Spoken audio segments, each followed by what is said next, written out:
আকাশের মালিক, জমিনের মালিক আল্লাহ, तमाम সব কিছুর মালিক যিনি আমার রব, আপনার রব তিনি আল্লাহ।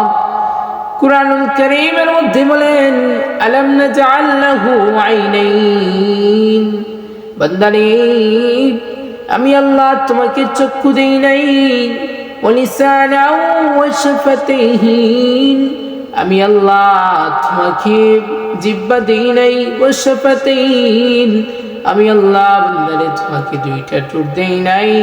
যে জিহ্বার দ্বারা তুমি এত স্বাদ গ্রহণ করো, যে ঠোঁটের মাধ্যমে তুমি আমি আল্লাহর জিকির করবে রে বান্দা, এর জন্য আমি আল্লাহ তোমাকে জিহ্বা দিলাম, জিকিরের করার জন্য ঠোঁট দিলাম।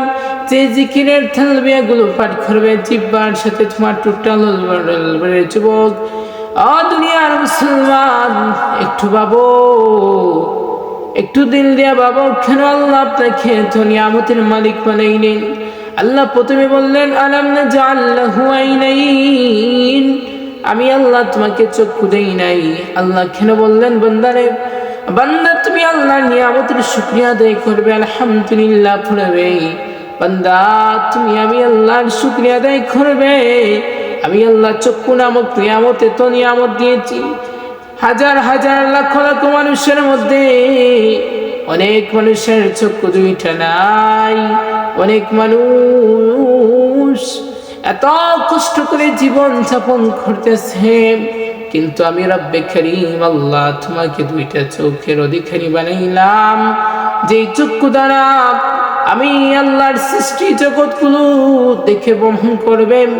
রব্বে কারীম আল্লাহ জানাই দেন ফানজুরুনা, রব্বে কারীম আল্লাহ জানাই দেন বান্দারে ফানজুর কাইফা কানা আকিবাতুল মুকাজ্জিবিন।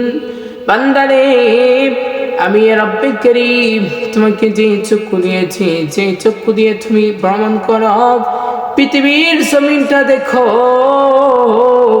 কত সুন্দর করে আমি রব্বে কারীম আল্লাহ পৃথিবীটা সৃষ্টি করলাম। আমি রব্বে কারীম আল্লাহ পৃথিবীটা কত সুন্দর করে তোমাদের জন্য, বান্দারে তোমার জন্য আমি আল্লাহ সৃষ্টি করলাম।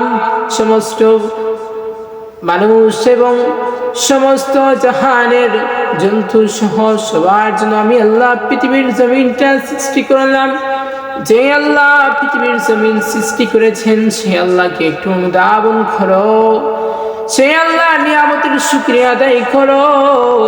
আল্লাহ তারপর কুরআনুল কারীমে জানাই দেন ওয়া লিসানাও ওয়া শাফাতাইন, বান্দারে আমি আল্লাহ জিহ্বা নামক নিয়ামতটা দিলাম।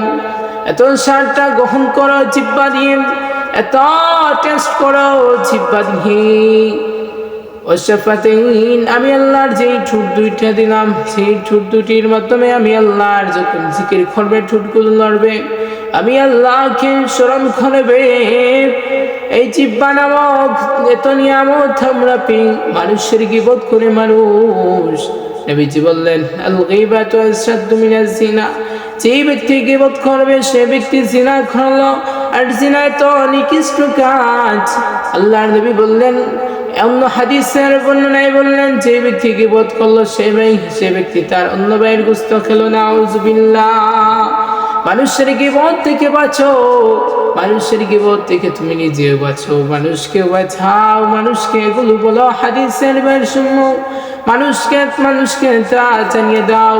নবীজি অন্য হাদিসের বর্ণনায় বললেন তুমি যা জানো তা সামান্য হলে মানুষকে জানাও। তুমি যখন জানবে তখন তুমি নিচে শুধু বসে থাকবে না, মানুষকে জানাই দিবে।